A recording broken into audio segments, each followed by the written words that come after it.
A very good afternoon to all the delegates. I welcome you all to the second session for this day. Now I invite Dr. P. Tripurasundari, Head of the Department of Therapeutics, to chair this session. I welcome you, ma'am. Thank you, Anushree. Good afternoon, everyone.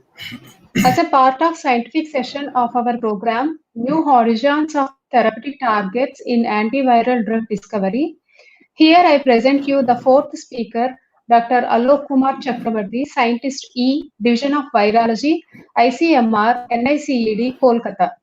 Currently, Dr. Alok is working as Scientist E and Deputy Director at NICED, Kolkata in the Division of Virology.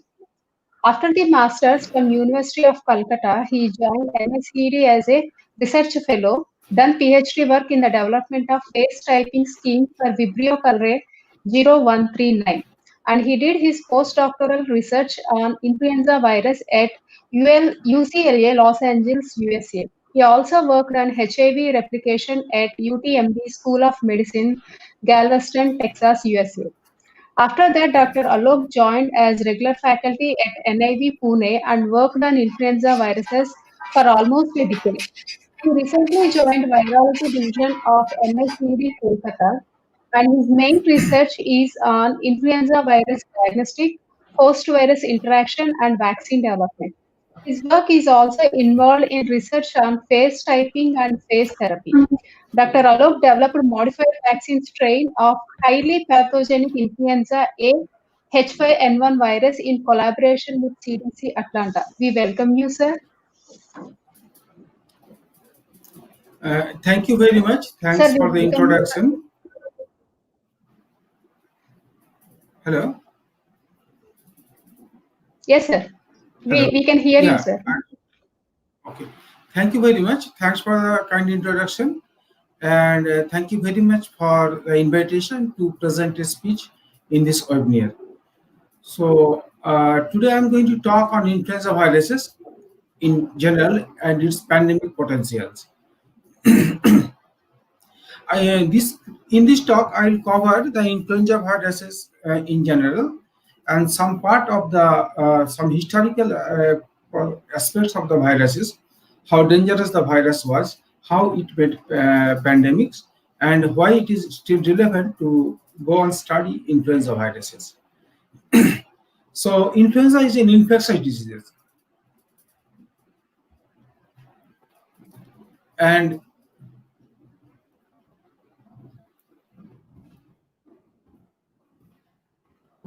probably I'm with the wrong slide.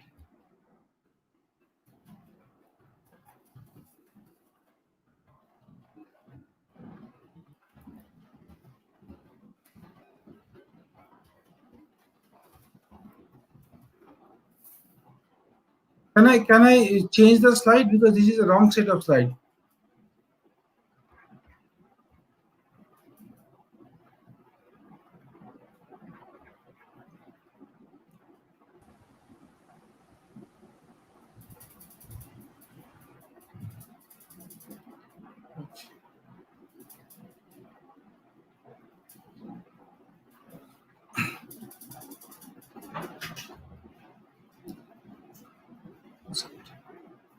Hello? Yes, sir. Yeah, can you see the slide now? No, sir. Because I have changed the slide. No, sir. Okay. I have to share again? Yes, sir. Okay. Screen here. Share screen. Because by mistake that was a different slide I have shared. Okay. So you have to open the PowerPoint. Yeah, Make it a full screen, sir. Yeah. okay. Now it is visible, right? Yes. Okay. So the topic of my talk today, as I was discussing, that pandemic potentials with influenza viruses. See, Microbial threats are there always with us since the time immemorial. We don't know from where.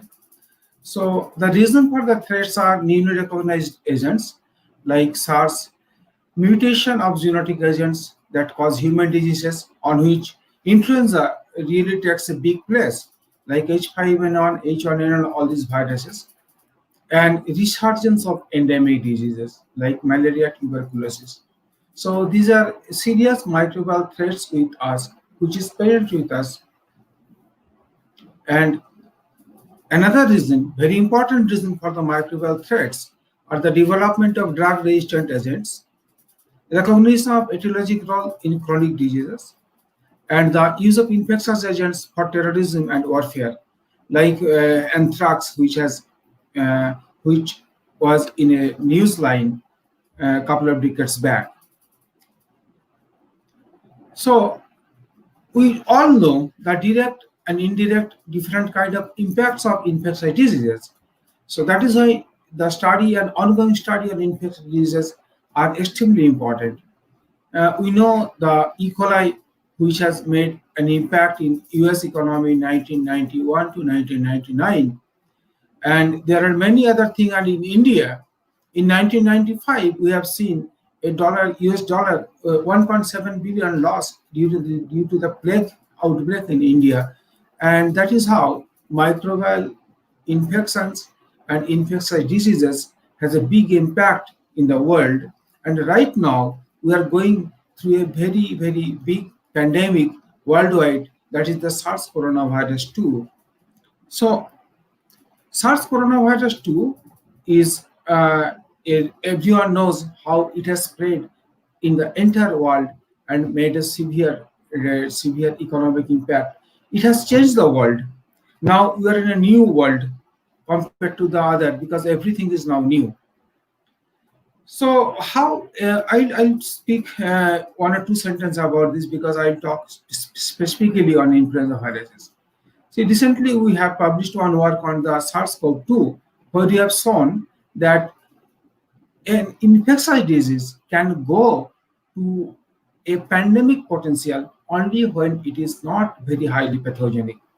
If this virus is very highly pathogenic, it can disseminate with the host only, but it is very low pathogenic, and if it had a very high spreading capacity, I mean high infectious capacity, then it can spread towards from man to man and like in chain wise, and that is what happened with this disease, SARS coronavirus. And now the entire world is behind the and we have to be definitely, because this is a very big problem. We cannot go out properly, we cannot work properly, so we have to combat the disease, and the entire world is working on this disease. A lot of vaccine research is going on, a lot of basic research is going on, but we should not forget the influenza viruses, because disease that has emerged and re-emerged, that has many causes, that is genetic and biological factors, human behavior, physical environmental factors, ecological factors, specifically climate change, deforestation, and specifically economic and host agent mutations. All these things has a huge impact on emergence and de-emergence of infectious diseases. And SARS-CoV-2 probably came through all these reasons, or few of the reasons. So let's come back to influenza. Influenza is a virus which belongs to the family Orthomyxoviridae. Orthomyxoviridae has 6 genera. Out of this, influenza A, B, and C are important. And influenza A is the most influential agent that drew a lot of attention worldwide because of its prominent presence in the society over last couple of centuries, which is known to us. But actually, influenza virus is very old. Its age is around 8,000 years. If you think about the influenza A, influenza B came later, which is around 6,000 years, and influenza B even came later. And recently, there is a new discovery in influenza, that is influenza D viruses. So how an influenza virus particle looks like? Influenza virus is a Segmented, it has a segmented nucleic acid. There are 8 segments, PB2, the 3 polymerase, PB2, PB1, and PA, hemagglutinin, neuraminidase, matrix, and NS. So this is covered by the influenza A virus M1 protein, and the surface of the influenza virus is architected by hemagglutinin and neuraminidase, 2 major glycoproteins. They are the major player in change in influenza virus, in spread of influenza virus, and in pandemic of influenza viruses. So other than this, there is an ion channel in the, that is M2 ion channel, which also plays a key role in virus infection and which has been already targeted, and there are many antivirals to influenza virus M2 protein. So if we can imagine, if you can see that influenza virus as a in 3 dimensions, it almost looks like this. These are the surface glycoprotein. You can see abundant on the blue, that is hemagglutinin, the trimers here, and less of neuraminidase, the tetramer. So the ratio between HA, that is hemagglutinin, and Na or neuraminidase is 4:1, and surface and inside the there are the 6, 7, 8 different segmented RNA, which makes the genome of influenza viruses. So genome consists of, as I told, 3 polymerase protein, PB2, PB1, and PA. They have almost same length, around 2300 nucleotide, which codes from 759 to 718 amino acids. Among these, the PB1 polymerase is very important because it was exchanged in different time, different pandemics, and interestingly, PB1 protein can express multiple proteins like PB1F2 protein, PB1N40 protein, and many other proteins.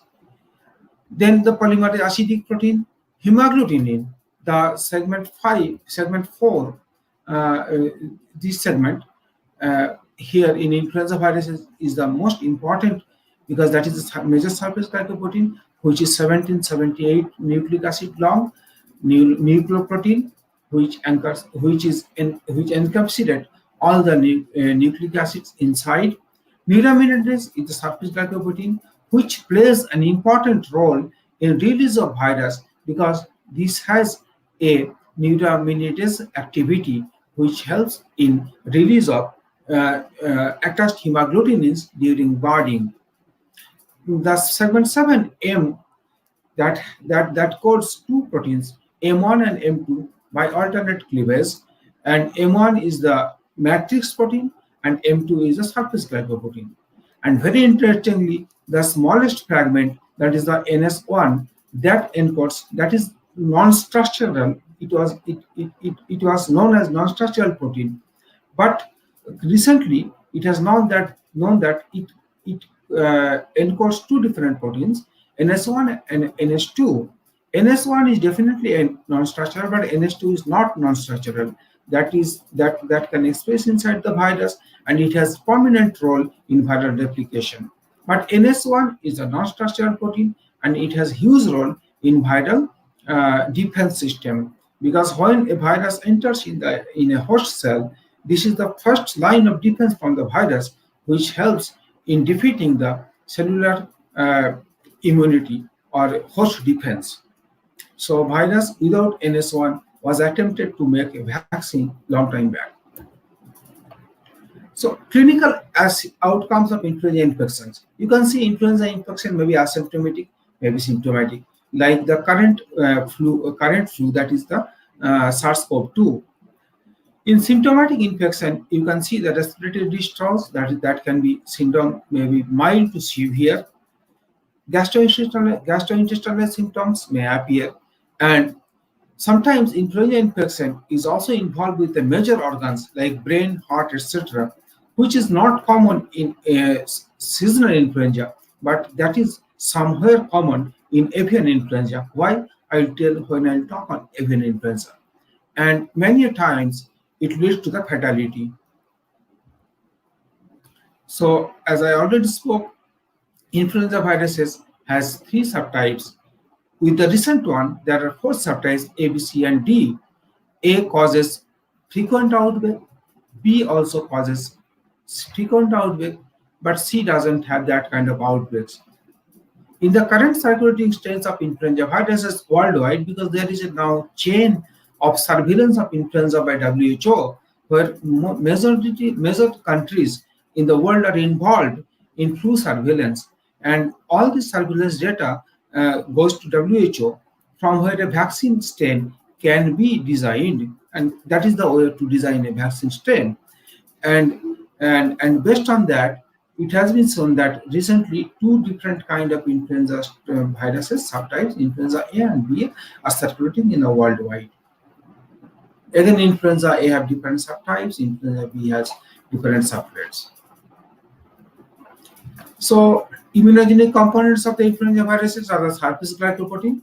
Recently, it has been observed that there are 18 hemagglutinin, H1 to H18, and 11 neuraminidase, N1 to N11. And H1 to H3, that is H1, H2, and H3 subtypes, and N1 and N2 subtypes.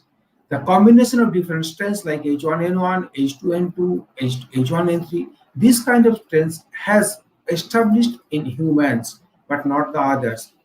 Antigenic means determines the severity of the disease, whether H5N1, H1N1, H7N9, this kind of thing.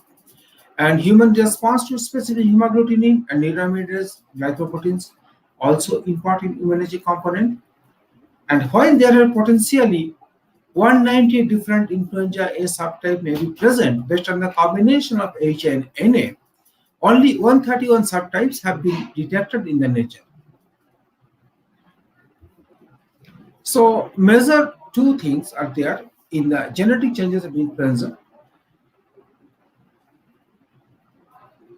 That is antigenic shift and antigenic drift. Antigenic drift results from the enormous replication, error in replication, because influenza virus, the RDRP is not error. This is error form. It might have some errors. So RDRP has some errors. That is why some drift or point mutation may occur in the genome of influenza viruses. And reassortment of genetic materials results in the antigenic shift. That is the major reason of the emergence of the pandemic strains. See, influenza has 8 different segments. So when an influenza virus is infecting a cell, all the 8 segments will open. At that time, if by chance some other influenza strain infects, then there may be admixation or mixation of the different kind of segments, which may create a reassortment. So host range of influenza virus is a huge, because it has human, bird, whales, horse. So there is a big host range, and that is why type A influenza virus cannot be eradicated, because of the presence of such a wide host range in influenza A strains. Somewhere, sometime, somehow it is present in some host, and sometime it will come out again. And that is how influenza is so important. And probably this is one of the viruses which has the maximum host range. So in the life cycle of influenza viruses, the virus particle attached to the host sialic acid receptor, and it enters via receptor-mediated endocytosis, and it go into endosome, get endosomized, and inside the endosome, the M2 ion channel opens. M2 ion channel helps in the inflow of protons that opens the influenza virus, and all the nucleic acids are now free in the nucleus. Nucleic acid has a nuclear import signal, and it goes in the nucleus, where it can snatch the a cap from the PB1 protein of influenza helps in cap snatching, and it goes on replication. And inside the nucleus, there are three different kind of presence of three different kind of RNAs. One is host mRNA, one is your mRNA, another is uh,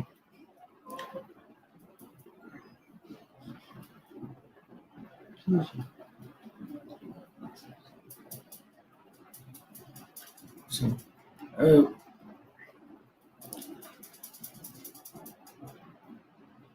plus-stranded mRNA, negative-stranded VRNA, and cRNA. Three different kind of RNAs are present.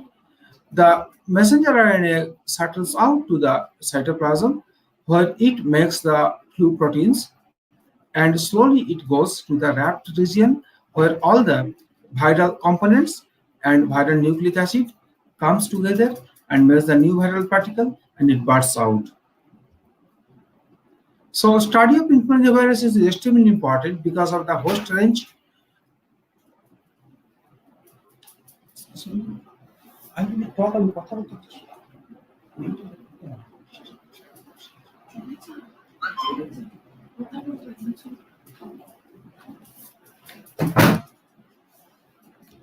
antigenic drift and antigenic shift, systemic spread of infection by highly pathogenic viruses, and possibility of human-to-human transmission of H5N1, and lack of universal vaccine, resistance to antiviral. These are the major reasons why we need to study influenza viruses. So the burden of influenza virus is huge, because seasonal influenza viruses can claim 250,000 to 500,000 deaths per year. But when it is pandemic, then if you compare these are the seasonal influenza, you see this is the asymptomatic, this is the clinical symptom, and this is the fatality. But in case of pandemic, it is unestimated. It can go up to any level based on the strength of the pandemic. And another burden of the influenza virus infection is now the inhibitors.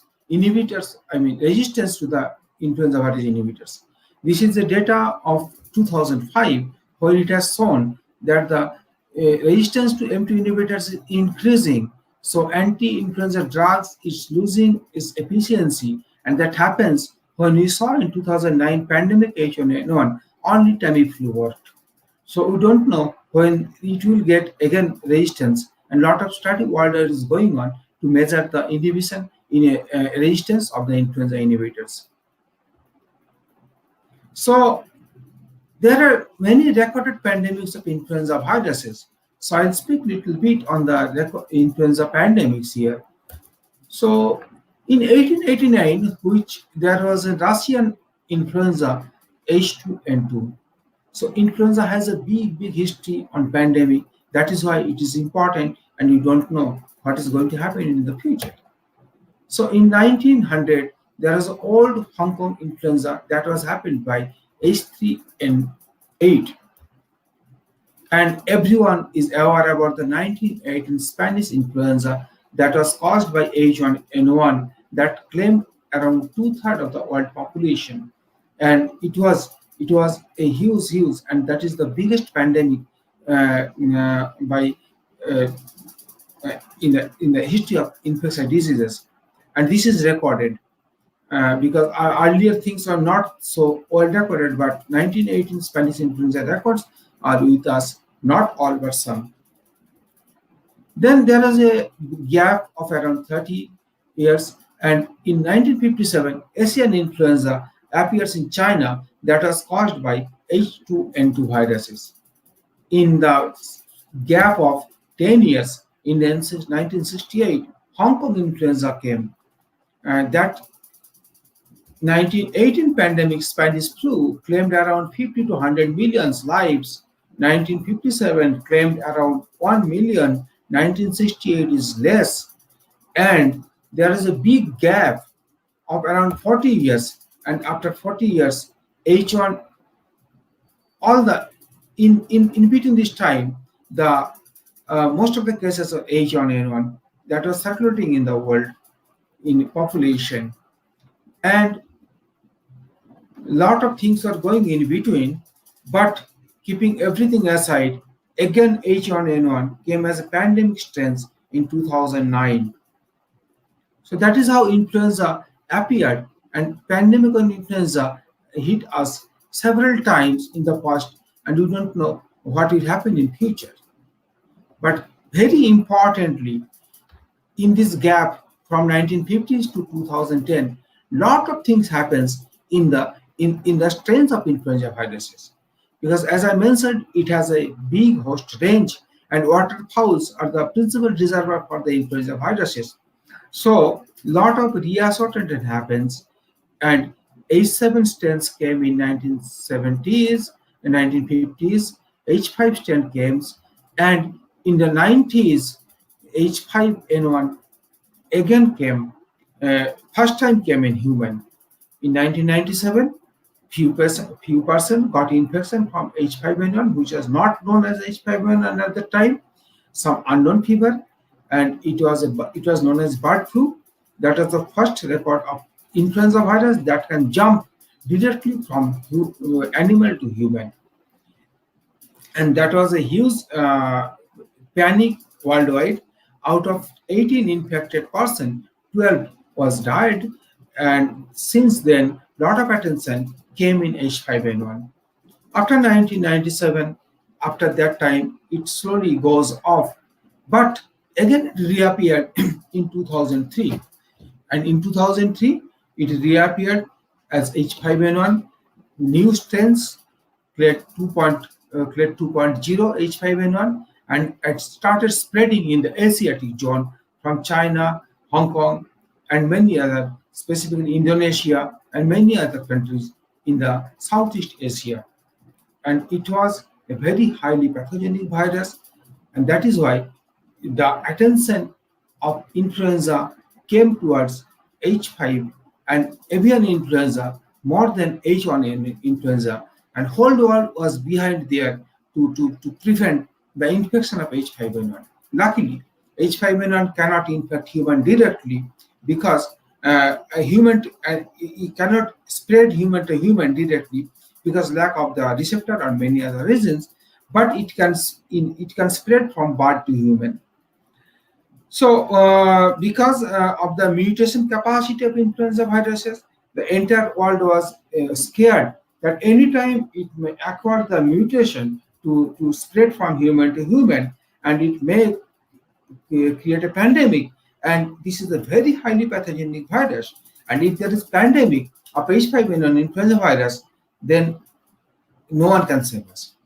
So the entire world was behind the research of H5N1. Lot of work has done. Lot of publication came. To truly speaking, publication from 1919 to 2000. I mean 1918 to 2000, for almost 80 years. The number of publication was less than the number of publication that came in first 5 years in 2000 to 2005, because of the panic of H5N1 influenza viruses. But again, keeping everyone behind, H1N1 human influenza came as a pandemic strain. So, as I described here, Spanish flu, Asian flu, Hong Kong flu, and pandemic flu, see the death rate is decreasing slowly. That is our capacity to manage the pandemic, to manage the infection, to manage the disease. So influenza response depends on the age, pre-existing immunity, smoking, health condition, immunosuppression, and sometimes pregnancy. These are the factors that influence the influenza viruses. So if we go and speak something about the 1918 pandemic flu, that was the most devastating pandemic in the world. That happened in 3 stages. At the same time, probably the First World World War was going on, and some some writers or some many people in the world believe that the spread of 1918 pandemic comes from the soldiers of the First World War One. But it was the First World War stops and another World War of flu started, and it was havoc spread very slowly. First wave was in United States and some other countries in early 1918. It stops in 6 months, and again when it comes in second wave, that was the deadliest, and it has affected many percent, which has altogether claimed or killed around 50 million people worldwide. And that was continued until late 1990s, mid 1990s, 1919s, and then it disappeared. And again, the third wave came in the late 1990s, around November, and it goes. So, pandemic Spanish flu of 1918 was here in the world for almost 2 years.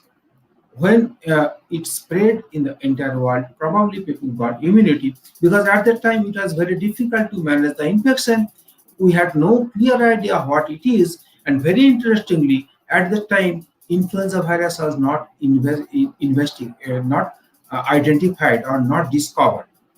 Pandemic influenza virus was in 1918, and influenza virus first isolation was in 1933 or after 1930. So, because some group of physicians believed that it was due to Haemophilus influenzae pneumonia, because pneumonia was the major symptom of the Spanish flu, it was known as influenza, and probably that is how the name of the virus came in later future. And another reason for the devastation of the Spanish flu was probably the lack of antibiotics, because antibiotics came almost after 10 hours in 1930s after the 1918 Spanish flu. So this was devastating. At that time, doctors tried in all the way. They gave some flu reducer, they gave some proteins, they gave some kind of antimalarial drug to combat the disease, and sometimes they have transfused plasma from the cured patient. So that is the plasma therapy, which is present 100-yard bags from the time of Spanish flu. We don't know the devastation of the Spanish flu properly, but whatever data we have here, it is showing in India it has a huge impact.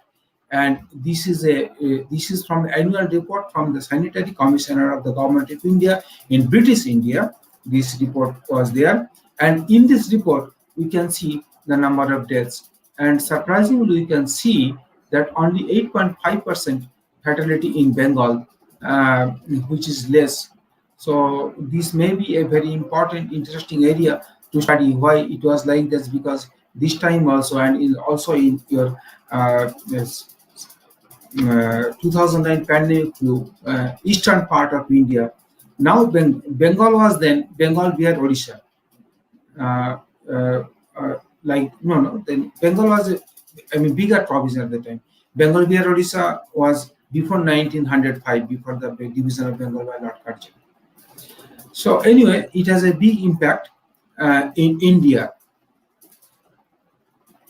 And the devastation of this H1N1 influenza virus was discovered recently after the regeneration of the strain by reverse genetics, which, if time permit, I will tell later. So reassortment of influenza is going on like this. So we don't know what is going to happen next, because the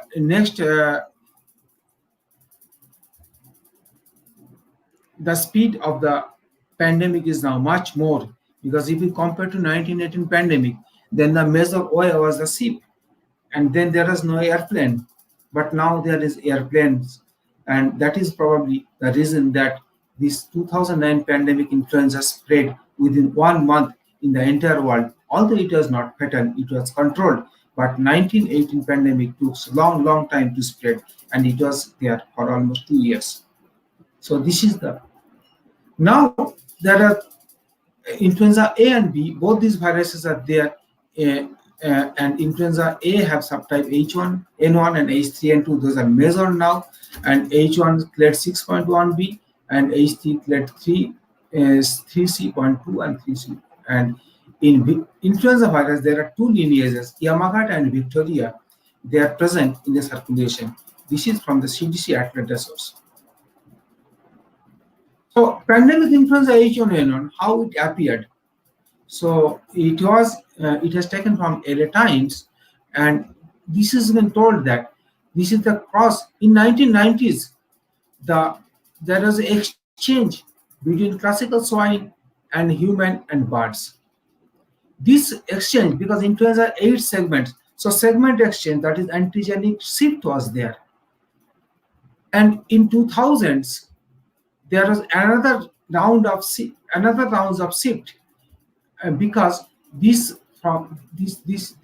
is the virus where there are genes from classical swine, human, and avian species, and this has another cross with the Eurasian swine by 2000, and by 2008 it comes to human, and that is how the triple reascertain and from triple reascertain, the quadruple reascertain influenza A H1N1 2009 pandemic strains appear.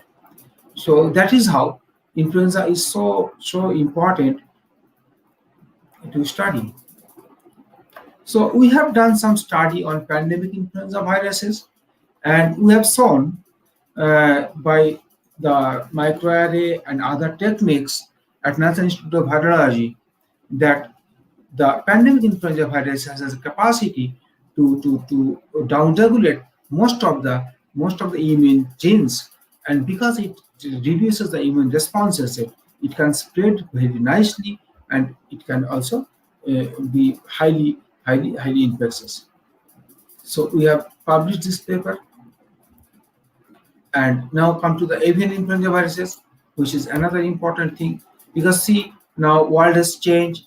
Now there are airplanes, lot of migration, so influenza virus may come like this.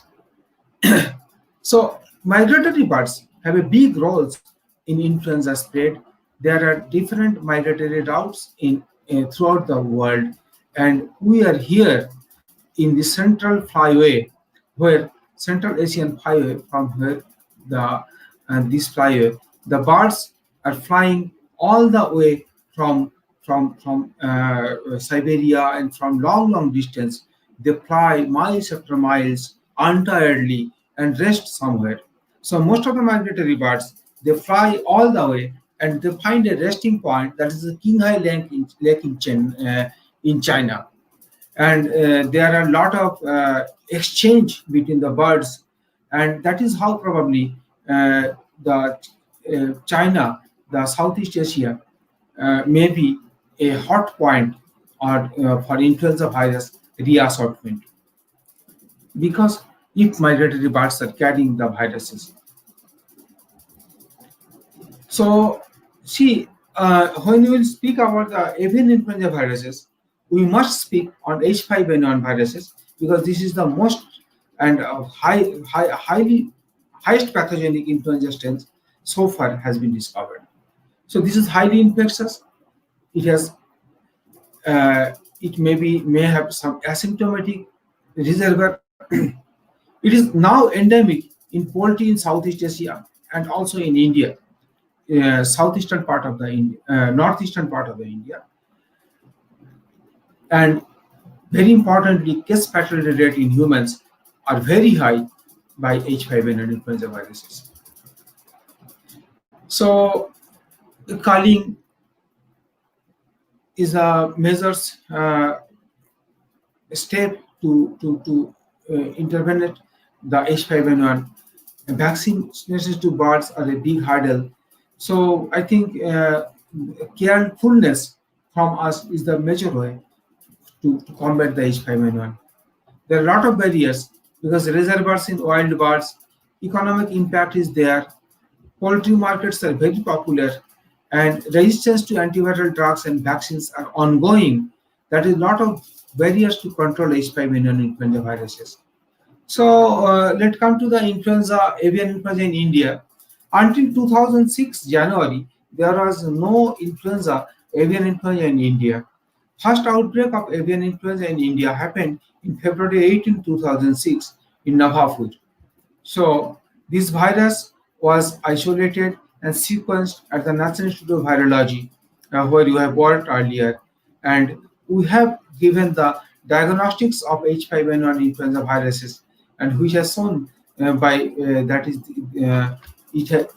it was diagnosed by real-time RT-PCR, which has gave very nice peak. This is one of our experiment. After 2006, there was appearance of another influenza virus in Manipur, 2007. This was a very strange outbreak of avian influenza in India, because only 2 cages in Manipur, around 100 chickens were infected, and this has never spread beyond this area. So we don't know what is the exact reason for that, but we have done some work. We have seen that the cleavage site of the hemagglutinin gene is little different here compared to the other. We have did the complete genome sequencing, and this is distinctly different from the viruses of the 3 EMA lineages of clade 2.2. Then there is a clade 2.2, and probably it do not have the PB1F2 protein. PB1F2 protein of this virus. PB1F2 is another accessory protein of influenza virus infection, which promotes infection in influenza viruses. So a lot of study has done on these viruses, is also ongoing. So probably we'll come up with more ideas in future. So we have done conventional RT-PCR of Manipur to show that it has HA and NA. We have performed the H5 assay and NA assay by real-time RT-PCR and diagnosed the virus as H5N1, and whole genome sequencing was performed in in-house facility, and we found a novel cleavage site. See, this is the RRRRKR, but usually for H5N1 influenza viruses, this site is RRRKKR like this. So this is in most of the influenza avian highly pathogenic influenza viruses, the cleavage site of hemagglutinin is RRRKKR, not RKR. See, this cleavage site has a very important role in influenza virus pathogenicity. Usually, in low pathogenic viruses, like human influenza viruses, there is one arginine in the hemagglutinin. Hemagglutinin consists of H1 and H2. In between H1 and H2, there is one arginine site, and the cleavage of HA is essential for infectivity of the viruses. But H5N1 and some H7 and N7, they have multi-basic amino acid zone in the cleavage site of hemagglutinin, and multi-basic amino acid zone has importance in recruiting many purines and many other proteases, which probably helps in systemic infection. Actually, when influenza virus infects a human, it infects basically the respiratory system. So this is a disease of respiratory organ, but H5 influenza virus spreads beyond the respiratory organs. It go and infect brain, kidney, and many other organs. That is why it is so fatal and so difficult to control. So we did the phylogenetic analysis of Manipur influenza viruses, which comes as a unique. See, this is the unique different compared to the other H5N1 influenza viruses. In NA phylogenetic analysis, this Manipur is coming over here. So phylogenetic whole genome is showing it's a different position. So this was an unique viruses, and we have published a paper on this sequencing of Manipur influenza viruses. And after the Manipur episode, we thought that influenza H5 is not going to affect India. A lot of debate was going on worldwide, specifically with CDC and many other, lot of discussion that why influenza is so uncommon in India, H5N1. But no, it is not uncommon. It came.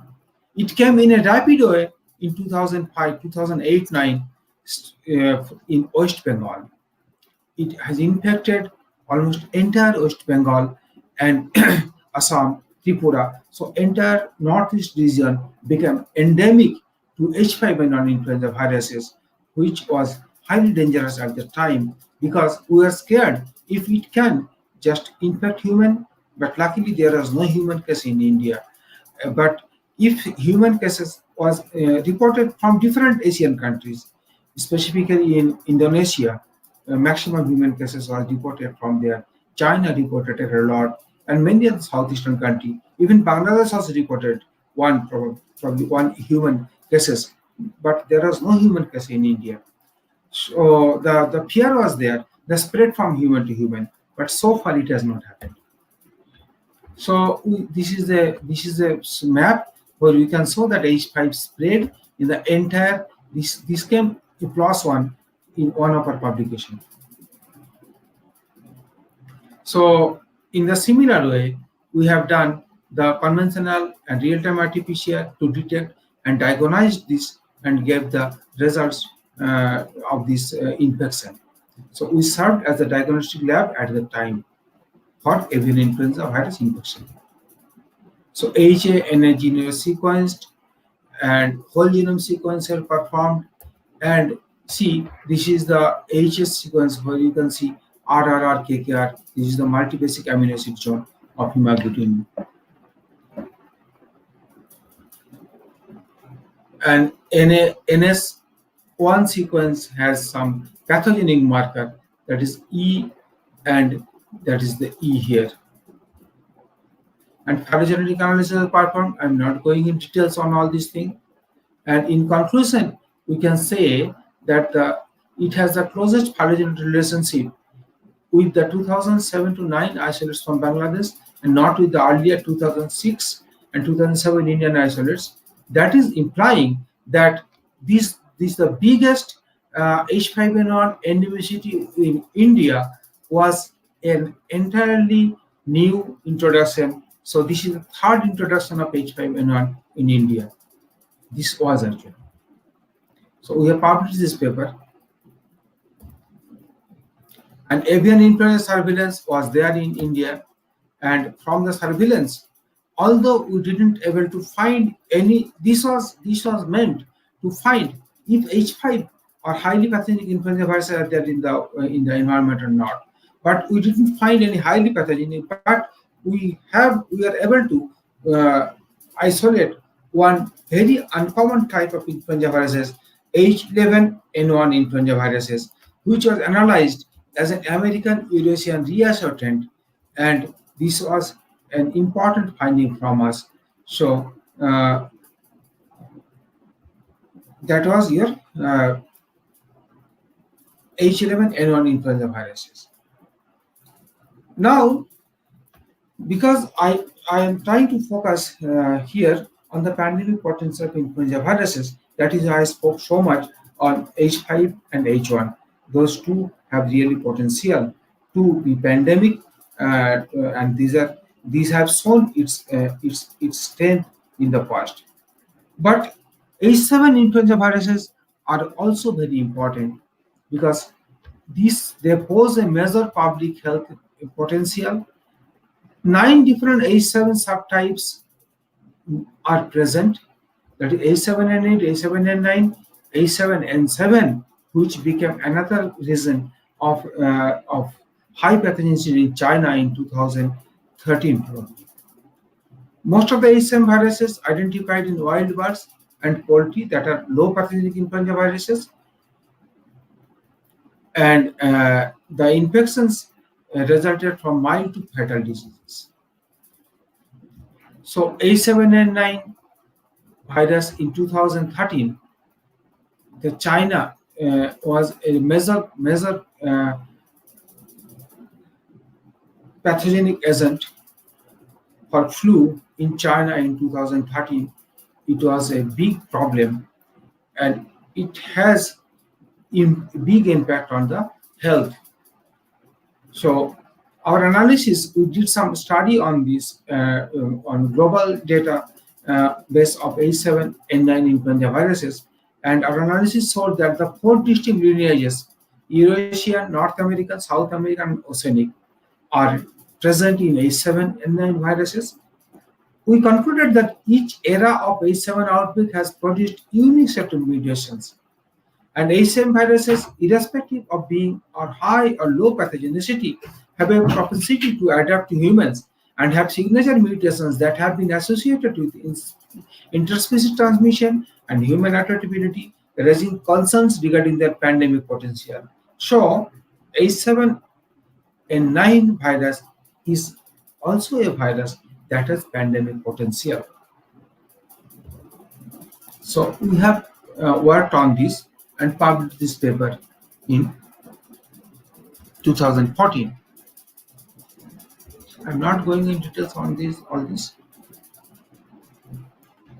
See, H7N viruses, our analysis have shown, has better adaptability in humans, and they have appeared towards human type receptors, maintaining their preference for avian type of receptors, clearly indicating that these viruses are unique and different from the other H7 influenza viruses. So the combination H7N9 is an unique combination which has a potentiality to infect large group of human and has some pandemic potential. So far, it was endemic, it was epidemic, but we don't know if world can see some pandemic from some kind of different new influenza viruses, which is ongoing. So, for influenza viruses, I can speak something on reverse genetics because this is a way from where we can reconstruct a virus. We can make a virus from the genomic cloned cDNAs, and this was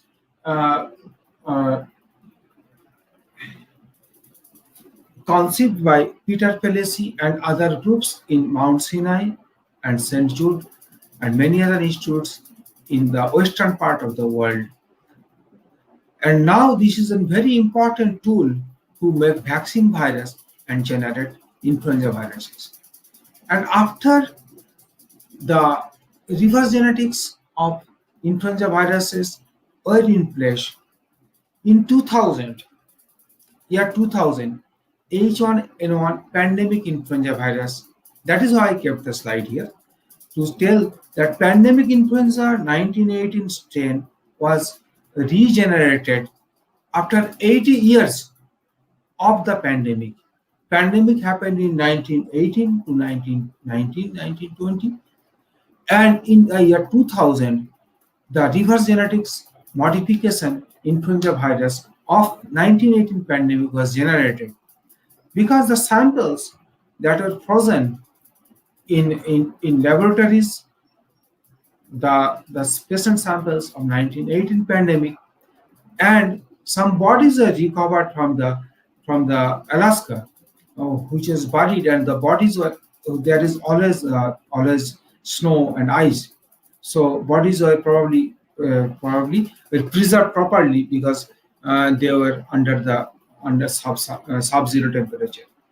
So some bodies were recovered from there, and from the lung tissue, the RNA extracted from the RNA cDNA are prepared, and 3 very big labs in the United States, and they worked in a big group and regenerated the virus, and they did lot of experiment of H1N1 in 1918 in BSL-4 facilities a couple of decades ago, and they have shown that this virus was very highly pathogenic, which can kill mice directly, and different kind of combination of genes they were made, and what they have shown that HA of H1N1 1918 was highly pathogenic. So we have made a reassortant seed vaccine strain of H5N1 in 2009 from using the reverse strain, where what we have done, we have deleted the RRR KK art zone, that is the polybasic zone of the HA and religated the HA. So this is a modified HA of H5N1 which have a different kind of HA. So HA without the multibasic zone N1 and the rest 6 genes from the vaccine donor strain, that is your PR8, were transfected in certified virus cells, and the transfectant gave us the infectious virus, and this infectious virus was tested in animals by USDA. This work was performed in CDC Atlanta in collaboration with the NIV, and this work was done with Dr. Ruben Donis and CDC, and this was checked by David Swine in USDA, and they have certified that this is a low pathogenic virus. Because after the modifying HA, we got the low pathogenic virus, and this was the seed strain of the H5N1 influenza, which was with Serum Institute of India for vaccine production, but it has not made in large scale because by this time H1N1 came in. So we have done some study on highly pathogenic avian influenza viruses using microRNA and other techniques of molecular biology, and we have seen that the expression pattern of the cytokines are very, very different in H5N1 influenza viruses compared to the low pathogenic viruses, where highly pathogenic influenza viruses is showing high expression of the cytokine genes. RG modified genes is showing, RG modified means low pathogenic H5N1 viruses is showing an entirely different kind of expression of the gene expression pattern and in some protein expression pattern. So this is showing that probably a high cytokine storm may be a reason for the high pathogenicity of H5N1 influenza viruses. So H5N1 influenza viruses is a better inducer of inflammation and cytokine mediated apoptosis compared to the low pathogenic viruses, and host response are probably derived by the intrinsic differences of the gene constituents of H5N1 viruses. See, actually in these H5N1 viruses, the wild type virus has all the genes for H5N1, but in the low pathogenic vaccine strains, they have some genes from the that is PB1, PB2, PA, HA, not HA, NP, M, and NS. These are from the vaccine donor strain, that is PR8, APR8. So intrinsic the genes or other genes other than HA and NA also have immense importance in pathogenicity of influenza viruses. Again, there was an experiment on H5N1 which was done by Yoshi Kaoka in the probably early or mid to around 2010, and where he has shown that if you mutate the amino acid 627 in the PB2 gene, it is going to show less pathogenic. So every mutation, there are more than 50 pathogenic marker has been discovered in H5N1 influenza viruses. All these pathogenic markers has a combined effect in huge pathogenicity of H5N1 viruses. So we have published this paper, and where we have claimed that cytokine storm and inflammatory cytokines are the major player for the high pathogenicity of H5N1 influenza viruses. And we have done some other works on influenza viruses. So these are the pandemic alert rate of, this is an old slide from WHO, where we have shown that because there is no human to human transmission, so it is in less alert area for H5N1 influenza viruses. So influenza, what I'm trying to say, influenza has a big history, and history repeats itself in pandemic.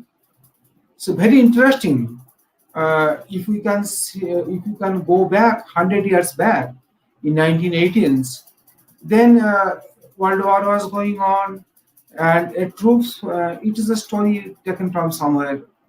Many other people have many different story of a pandemic and pandemic Spanish flu. That a troop was traveling from Europe to America in a ship, and in that ship they affected, and they saw the symptom. They came to United States, and from there the outbreak spreads. That was the first stage of H1N1 pandemic, Spanish flu, in 100 years. And after 100 years, when 2020, the SARS-CoV-2 is coming. Also now see the Diamond Princess. If we go back 6 months, we can see that there are three countries: China, Japan, and they are going to say this cruise ship. So, but see the difference. The ship looks like the look out of a ship in 1918 and 2020. So, lot of differences among the times. So now in today's date, the transportation is very good, because in 1918 pandemic, because 1918 is a standard to compare with any pandemic when something new comes in the world. When 2009 pandemic came, people spoke about the 19 pandemic, and still now when this SARS-CoV-2 is dominating the world, we are talking about the 1918 pandemic. But difference is that now world in a very advanced stage, but still we don't know how we'll control. Specific time will definitely control. See, these kind of things was there in 1918, this kind of warning, and same thing is here nowadays also. And see how the difference. This is the hospital structure in 1918 pandemic. These are the camp in 1918 pandemic, when unknown diseases there. People around the world are in a big fear what to do. And this is a modern bedside in some Indian hospital in the recent time, after the appearance of the 2020 SARS-CoV-2 2019. So I am really thankful to my director, Dr. Santaratto of ICMR NICET Kolkata.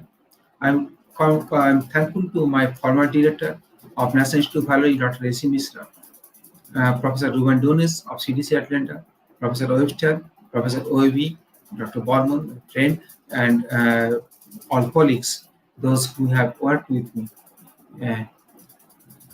Thank you very much.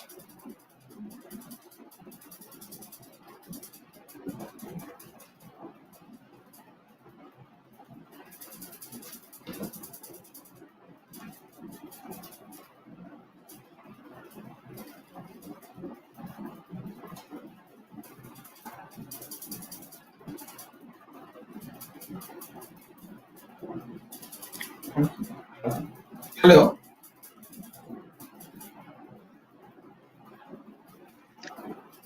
Thank you so much, sir, for your elaborated information and the knowledge shared with us about the different cases as well as the different varieties about the virus, basically. So we are seeing different types of endemic diseases as well as now we are in pandemic situation. So here I would like to ask you one doubt, sir. Generally, if you see in this pandemic situation, this pandemic is affecting the people in different ways. Like we are not having any rational, or we are unable to conclude like pandemic is going to be affecting so and so type of people. Does it depends upon the genetic makeup of the person, or does it depend upon Madam, the food the person? actually, the sound is making a lot of trouble. So, can you please repeat your question? I'm not hearing properly. I don't think it is a problem from my side. Yes, sir. Yes, sir. Sir, generally the influenza attacks the people in different manners. Some people will be Yes, very yes. sensitive and some people will be very robust against it.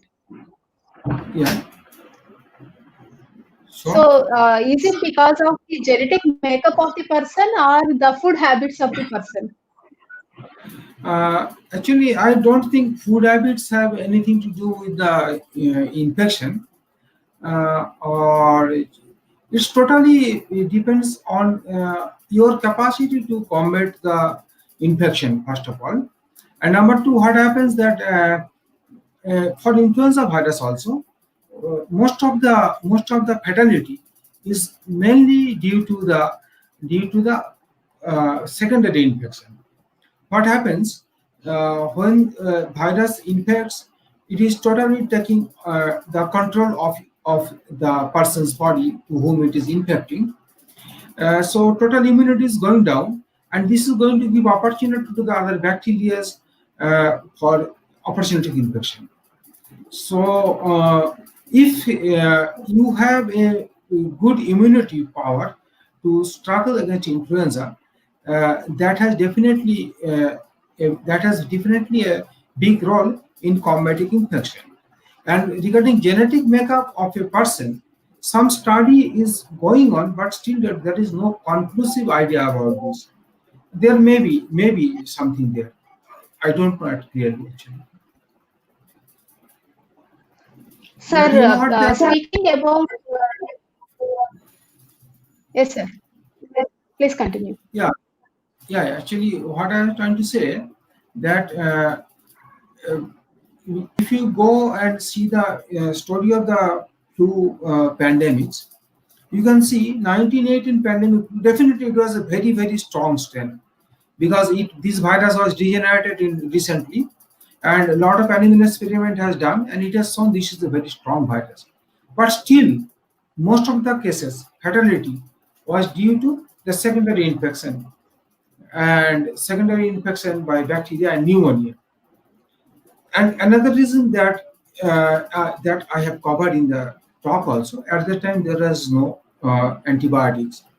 See, in 1957, 1967, 2018, gradually the rate of death is coming down with lot of innovation and lot of discoveries also, and vaccines are also there. Many studies are ongoing regarding the question that you asked, but still there is no conclusive answer.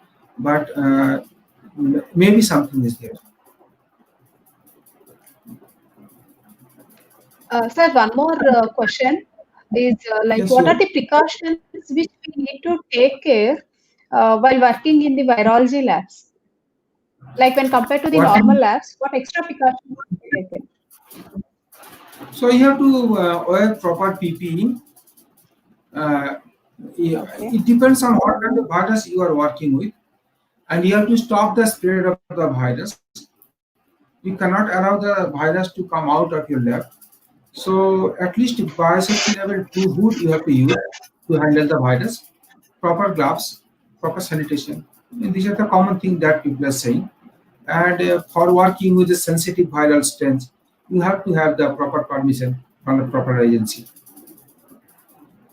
Okay. Otherwise, you have to work. You need to work. If you need to work, you have to work worry free, taking the proper precautions. Okay. And sir, one more thing is, what are the requirements so that we can establish a virology lab? What is the requirement? Uh, Yes, sir. yeah, we can discuss it later. We can speak on phone because requirement means you have to. It needs a big discussion. See, you have to have a dedicated place, and that should be bacteria. That will be totally dedicated for your viruses. Nothing else will enter there. You have to have a tissue culture facility, different tissue culture room need, and Okay. you have to have different rooms. Virology, if you can establish for diagnostics, that needs lot of things that you have to have separate RNA room, separate viral room, separate different kind of things you need. And if you want to establish for basic research, you have to go little less actually. You need not to take so much thing, but specifically precaution you have to take. You can follow the WHO guidelines also. Okay. So, I mean, it means that strictly there should not be any movement of students from that lab. Yeah, no. Only the professional people were allowed to move in and out of the lab. Yeah, only the professional people, yes, 10 people they are allowed to work in a virology lab. When you are, but if you are working with the normal viruses which are not highly pathogenic, which do not have the worldwide impact and many other things, then you can then there is no need of so much precautions. For academic interest, you can work. So that kind of thing can be established. We can talk about this. Sir, if you compare between the virology lab and the tissue culture plant, is there any requirements which are differing for both of them? Tissue culture plant, Tissue culture? tissue culture plant setup. Tissue culture? Yeah, that Yes, that sir. may be also uh, tissue culture plus should be much more sensitive. I mean, it should be totally free of any kind of pathogen. Otherwise, the tissue cell will be infected. So your So cells tissue must be very safe. culture If you have a good plant is a part of laboratory. yeah, that is what I am trying to tell you. That is the most sophisticated part of the laboratory. Yeah. That should be kept very sophisticated.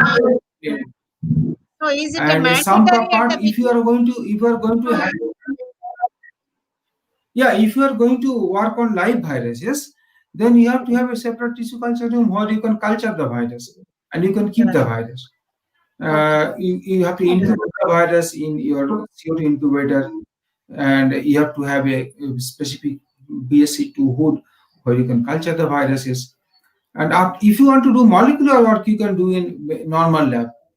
If you can extract the RNA and DNA from the virus, depending on the nucleic acid of the virus, and you can work in the normal lab. So can we know that probable the minimum requirement cost to establish a viral laboratory? Minimum laboratory means you have to have it tissue culture lab, first of all, what I told you. Then you have to have the lab setup where you will have a microscope. You will have your uh, hood and place for RNA extraction, RNA hood, and all the other necessary instruments which you need, my centrifuge, your pipettes, PCR machine, So all what these is the things. approximate cost, sir? If you want to go for, just would like to know that what is the approximate, just not exact. Yeah, preliminary. See, approximate means preliminary. If you are going to set up a new lab there, then a microscope will cost approximately 7 lakhs. Okay. Biosafety hood almost that same level. Okay. Reagent chemicals, if you want to start some things around 20. So altogether, if you have a grant of around 70 lakhs, something like that, I may be wrong. I have to see all this. You can initiate a work on virology. Okay, sir. Okay. Thank you, sir. So Thank you. because I am a computer science lab, so I have less idea about all these things.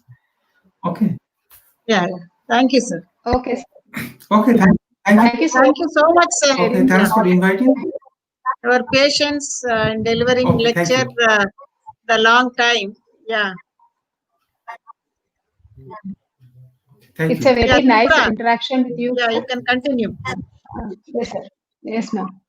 It's a very nice interaction with you, sir. And like our madam and our college, we always try to discuss the novel topics as well as the topics which are now in focus.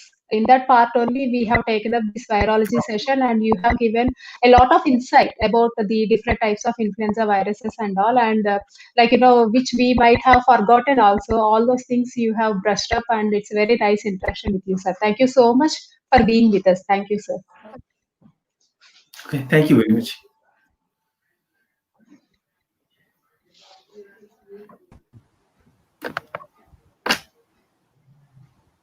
a small announcement to all the delegates. The feedback links for all the sessions are available in our college website, and the website link is being posted in YouTube chat box.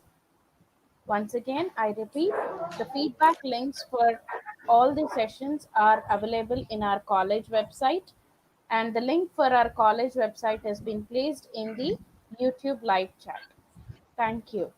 So, RBVRR WCP signing off as of now, and shall meet you tomorrow in the morning at 11 o'clock.